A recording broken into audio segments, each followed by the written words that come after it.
Alhamdulillah, Alhamdulillahi Rabbil Alamin.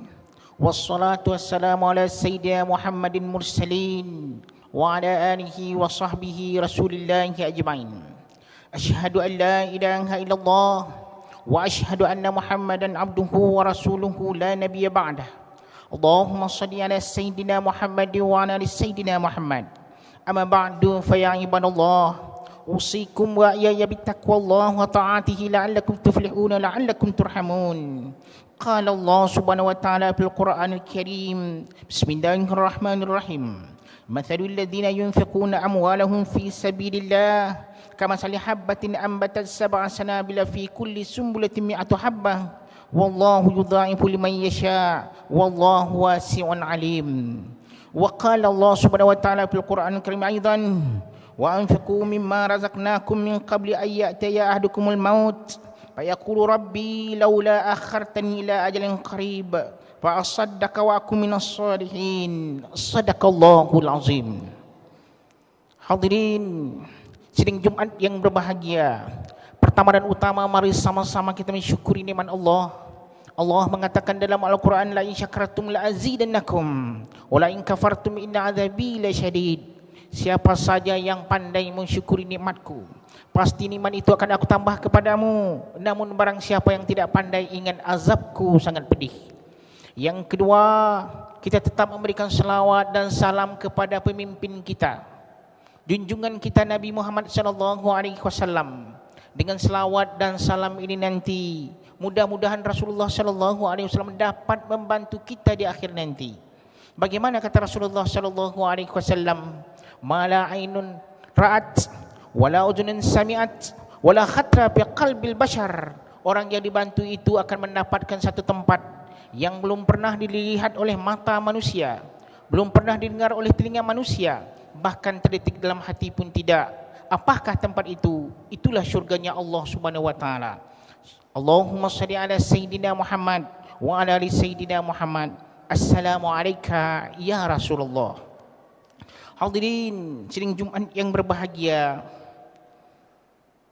judul khutbah kita hari ini adalah mengajak kita untuk berbanyak-banyak bersedekah karena Allah Subhanahu wa taala. Banyak-banyaklah bersedekah karena Allah Subhanahu wa taala. Hadirin sidang Jumat yang berbahagia, Al-Quran mengatakan, bagaimana dia mengatakan dalam surah Al-Munafiqun, itu ayat yang ke-10, apabila seseorang akan meninggal dunia, maka pada waktu itu seseorang bercita-cita supaya kematiannya akan ditunda oleh Allah Subhanahu wa taala. Menurut ahli tafsir juga mengatakan bahwa apabila seseorang telah meninggal dunia, maka kalau dia bisa kembali ke dunia, maka dia akan melaksanakan sedekah, berinfak karena Allah Subhanahu wa taala. Kok kenapa dia tidak melaksanakan amal salat, amal puasa, amal haji dan amal-amal yang lain? Maka rupanya amal sedekah ini adalah konflik. Di situ adalah amal partikal kepada Allah Subhanahu wa taala dan amal yang setara dengan manusia, yaitu yang bisa membantu manusia. Rupanya lebih hebat amal sedekah bila dibandingkan dengan amal-amal yang lain. Bagaimana setelah itu? Rasulullah SAW mengatakan, maka di hari apabila hari kiamat terjadi, maka pada waktu itu naungan yang begitu diharapkan oleh seluruh makhluk, oleh seluruh manusia, tidak ada naungan pada hari itu kecuali naungan Allah Subhanahu wa taala, yang pada hari itu matahari dekat sekali dengan kepala kita. Maka orang yang bersedekahlah yang mendapatkan naungan Allah Subhanahu wa taala. La zalila illa zilluh. Tidak ada naungan kecuali naungan Allah Subhanahu wa taala. Di antaranya yang bisa memberikan naungan pada hari kiamat itu, yaitu sedekah seseorang kepada orang lain.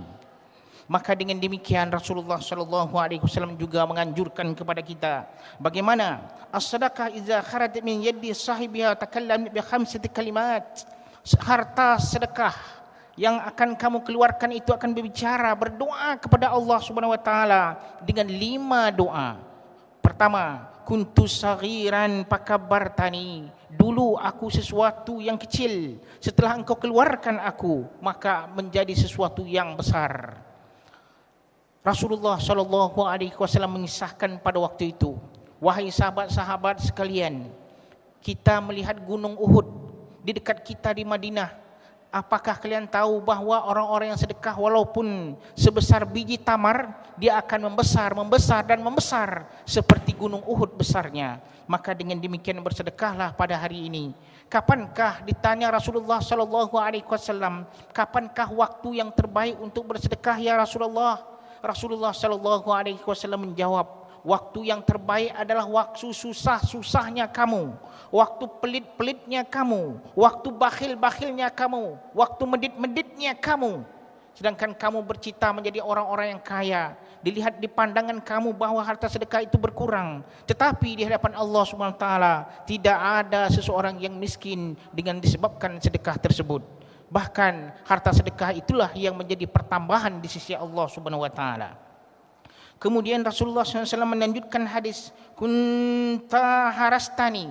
Harta mengatakan, wahai manusia, sebelum engkau keluarkan aku, kalianlah yang menjagaku. Tapi manakala setelah engkau keluarkan aku, akulah yang akan menjaga kalian. Jadi terbalik, pada hari ini kita yang menjaga dia, nanti insya Allah dialah yang menjaga kita. Kemudian Rasulullah SAW melanjutkan, kuntu aduan fa'ahbabtani. Dulu aku merupakan musuh buatmu. Manakala engkau sedekahkan aku dari kerana Allah SWT, engkau menjadi yang aku cintai. Dengan demikian, jangan tanamkan sifat pelit dan medit atau bakhil di hati-hati kita dan diri kita. Rasulullah SAW melanjutkan lagi, kuntu paniyatan fa'abakaitani. Dulu aku sesuatu yang hancur, maka setelah engkau sedekahkan aku, engkau keluarkan aku menjadi sesuatu yang kekal. Kemudian kuntu qalilatan fakatsartani. Dulu aku sesuatu yang sedikit, setelah aku dikeluarkan oleh engkau, aku menjadi sesuatu yang banyak. Maka dengan demikian Allah SWT menggambarkan berapa banyaknya harta sedekah dilipat gandakan. Allah SWT mengatakan di dalam Al-Quran, bagaimana mathalul ladzina yunfiquna amwalahum fi sabilillah kamathali habbah. Harta yang dikeluarkan itu sama satu biji, yang apabila dikeluarkan maka dia akan menumbuhkan satu tangkai. Dari satu tangkai menjadi 100 biji. Kemudian Allah lipat gandakan bagi siapa yang hendaki. Hadirin sidang Jumat yang berbahagia, maka dengan demikian faedah yang kita ambil, orang-orang yang membelanjakan hartanya di jalan Allah, faedah yang pertama adalah di dunia ini. Kita tahu betul bahwa di dunia ini kalau sekiranya tidak ada infak dan sedekah harta zakat seseorang, itu susah untuk membangun. Kita lihat saja sebuah perguruan tinggi, yaitu di Mesir, Al-Azhar Mesir. Al-Azhar Mesir itu semenjak 1000 tahun yang lalu, 1000 tahun lebih yang lalu, zaman Fatimiyah, mereka sudah menginfakkan buminya, sepertiga buminya untuk pendidikan. Maka siapa saja yang datang untuk menuntut ilmu agama, silakan datang di sana. Mereka akan membayar dan memberi beasiswa. Dengan harta apa? Dengan harta yang telah diinfakkan oleh pemerintah dan dahulu dan orang-orang terdahulu. Pada waktu itu, orang-orang yang di luar Islam sangat cemburu melihat Al-Azhar Mesir itu. Mereka bisa mendatangkan manusia, pemuda dan pemudi dari seluruh penjuru dunia untuk belajar. Bahkan di Iskandariah pada waktu itu dibuatlah sekelompok daripada Nasrani untuk mendandingi Azhar tersebut. Maka dengan demikian rupanya mereka tidak mempunyai harta sedekah yang begitu hebat. Maka dengan demikian sampai sekarang Al-Azhar itu masih bertahan, mutunya dan pendidikannya masih bertahan. Apa sebabnya? Sebabnya harta sedekah itu mengalir kepada siapapun yang menuntut ilmu di sana. Bahkan tahun 1998 terjadi krisis di Indonesia. Pada waktu itu pemerintah Indonesia sudah menyatakan bahwa setiap pelajar dipersilakan pulang untuk kembali ke tanah air. Tetapi setelah Azhar mengetahui, setelah orang-orang Mesir mengetahui bahwa ini adalah pelajar, ini adalah mahasiswa, tidak sama dengan orang-orang yang bekerja, maka dengan demikian dari seluruh masjid-masjid yang berada di Al-Azhar pada waktu itu, yang berada di bumi Kinanah, mengeluarkan beasiswa untuk orang-orang Indonesia, bahkan orang-orang yang di dunia pada waktu itu sedang krisis. Maka dengan demikian selamatlah para mahasiswa pada waktu itu. Hadirin sedang Jumat yang berbahagia, kita lihat lagi sabda Rasulullah sallallahu alaihi wasallam, orang-orang yang menyedekahkan harta di jalan Allah itu akan menutupi bahaya, atau as-sadaqah tasuddu sab'ina babin minas su. Seseorang yang bersedekah itu akan menutupi kejahatan, kebusukan dan bala bencana sebanyak 70 cabang. Marilah kita lihat sejenak, sebuah kisah pemuda di zaman Nabi Ibrahim alaihi salatu wasalam. Pas pada waktu itu adalah anak kemenakan dari Nabi Ibrahim alaihi salam. Dia mengatakan, wahai pamanku Ibrahim, insya-Allah pada hari besok saya akan menikah dengan seorang gadis yang saya cintai. Pada hari besok waktu sorenya saya akan menikah dengan gadis yang cintai. Doakan saya semoga bisa saya menikah dengan orang yang saya cintai tersebut. Rupanya datanglah malaikat maut kepada Nabi Ibrahim alaihi salatu wasalam setelah pemuda itu berkata. Maka dengan demikian malaikat maut mengatakan, wahai Ibrahim, pemuda atau kemenakan engkau yang akan menikah nanti tidak sampai umurnya. Waktu zuhur besok sudah aku cabut nyawanya, sedangkan dia menikah kira-kira waktu asar. Tetapi rupa di malam harinya dia memberikan pada waktu itu makanan yang enak kepada fakir yang miskin pada waktu itu yang berada di sekitarnya. Setelah itu dia minta doakan kepada Allah Subhanahu wa taala kepada fakir miskin. Bagaimana wahai fakir miskin, doakan saya semoga saya bisa menikah karena Allah Subhanahu wa taala di waktu asar besok. Rupanya fakir dan miskin pada waktu itu memberikan doa kepada dia, dan rupanya doa fakir miskin tersebut diistijabah oleh Allah Subhanahu wa taala. Akhirnya bagaimana? Rupanya takdirnya itu bisa menikah dengan seorang gadis. Setelah itu 70 tahun berlalu, malaikat maut kembali berziarah balik kepada Nabi Ibrahim alaihissalam. Nabi Ibrahim bertanya, wahai malaikat maut, dulu engkau pernah datang kepadaku 70 tahun yang lalu, mengatakan bahawa kebenaran aku tidak bisa menikah dengan seorang gadis yang dia cintai. Tetapi sekarang sudah berumur 70 tahun, anaknya sudah banyak. Maka dengan demikian, apakah janjimu itu janji bohong? Maka pada waktu itu malaikat maut mengatakan, aku tidak bohong, tetapi Allah lah yang berkehendak. Apabila Allah menghendaki sesuatu, maka jadilah sesuatu. Iza arada syai'an ayyakula lahu kun fayakun. Apabila Allah berkehendak sesuatu, maka jadilah sesuatu. Akhirnya aku tidak bisa berbuat apa-apa wahai Ibrahim. Begitulah kehebatan harta sedekah tersebut di dunia. Kemudian bagaimana lagi harta sedekah di akhirat? Harta sedekah di akhirat tadi sudah jelaskan bahawa apabila seseorang memberikan hartanya itu, maka hartanya itu akan menjadi naungan di alam mahsyar. Pada waktu itu semua manusia panas, dahaga, mendapat huru-hara di situ. Tetapi orang-orang yang mensedekahkan di jalan Allah SWT, harta itu menjadi naungan yang dirubah oleh Allah SWT dari harta menjadi naungan awan yang bisa bersembunyi. Kemudian di dalam hadis Rasulullah SAW yang lain, bahawa seseorang itu akan menjadi aman apabila menyedekahkan hartanya dengan Allah Subhanahu wa taala, ikhlas karena Allah Subhanahu wa taala, maka seseorang itu fi aminin, di tempat yang aman. Kemudian di dalam hadis Rasulullah sallallahu alaihi wasallam juga mengatakan bahawa pintu-pintu syurga itu ada 8. Di antara pintu-pintu itu akan memanggil orang-orang yang beribadah di dalamnya. Kemudian orang yang banyak salat akan dipanggil oleh Allah Subhanahu wa taala dari pintu syurga tersebut. Babus salah, ada babul haji, ada bab puasa rayyan, kemudian ada bab sedekah yang memanggil orang-orang yang sudah bersedekah karena Allah Subhanahu wa taala. Akhirnya bagaimana? Menurut Kandahlawi, Maulana Kandahlawi mengatakan, salat kita bisa mengantarkan kita kepada pintu gerbang syurga, tetapi sedekah kita bisa mengantarkan kita ke dalam syurga. Maka dengan demikian Rasulullah SAW betul-betul memberi sugesti kepada kita bersama. Janganlah ditanamkan sifat bakhil di dalam hati kita. Bagaimana beliau bersabda, as-sakha'u syajaratun fil jannah, awsanuha butadalliyati bidunya.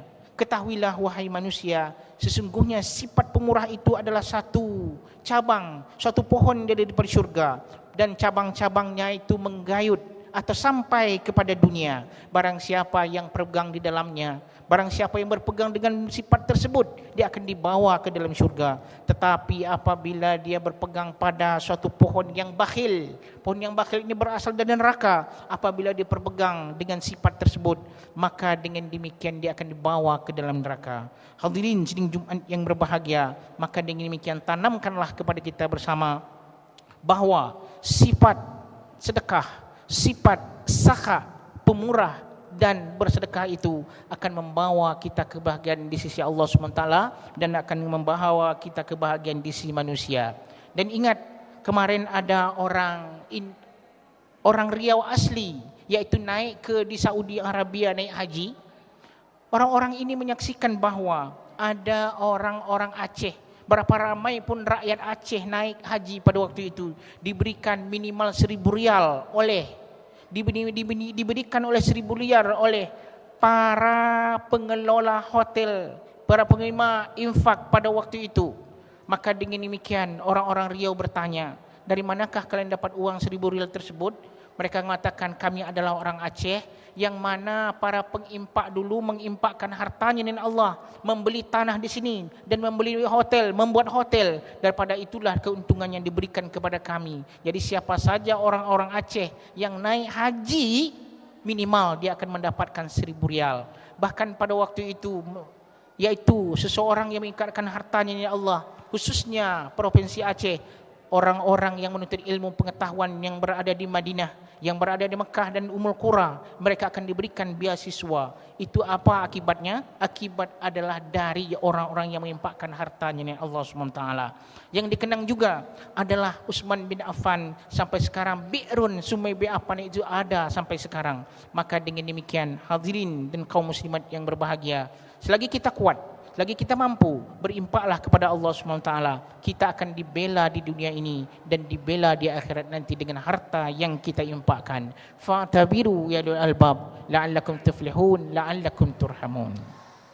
Allahumma salli ala sayyidina Muhammad wa sallim. ورضي الله تبارك وتعالى عن كل الصحابة رسول الله أجمعين.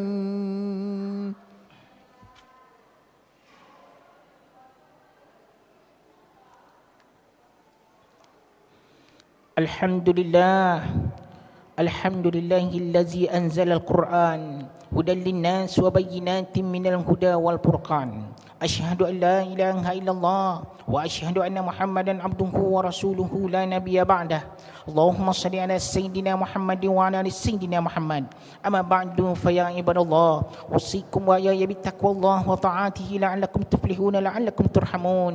قال الله سبحانه وتعالى في القرآن الكريم بسم الله الرحمن الرحيم مثل الذين ينفقون أموالهم في سبيل الله كمثل حبة أنبتت 7 سنابل في كل سنبلة 100 حبة والله يضاعف لمن يشاء والله واسع عليم. وقال الله سبحانه وتعالى في القرآن الكريم أيضا إن الله وملائكته يصلون على النبي يا أيها الذين آمنوا صلوا عليه وسلموا تسليما. اللهم صل على سيدنا محمد وعلى آل سيدنا محمد كما صليت على سيدنا إبراهيم وعلى آل سيدنا إبراهيم وبارك على سيدنا محمد وعلى آل سيدنا محمد كما باركت على سيدنا إبراهيم وعلى آل سيدنا إبراهيم في العالمين إنك حميد مجيد. اللهم اغفر للمسلمين والمسلمات والمؤمنين والمؤمنات الأحياء منهم والأموات برحمتك يا أرحم الراحمين. Ya Allah, ya Tuhan kami, ampunkanlah dosa-dosa kami ya Allah, yang nampak maupun yang tak nampak, yang kecil maupun yang besar, dosa di waktu malam maupun di waktu siang, dosa yang sengaja maupun tidak sengaja, terdahulu sekarang yang akan datang. Tidak ada yang ampunkan dosa kami kecuali Engkau ya Allah. Ya Allah, ya Tuhan kami, tanamkan kepada diri-diri kami ya Allah sifat yang pemurah, sifat sakha ya Allah, yang akan membawa kami kepada syurga-Mu ya Allah.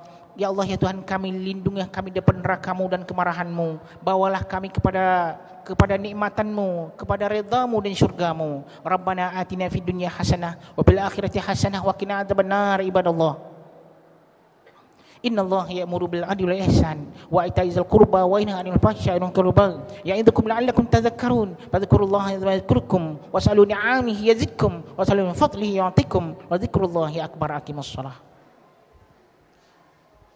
الله أكبر الله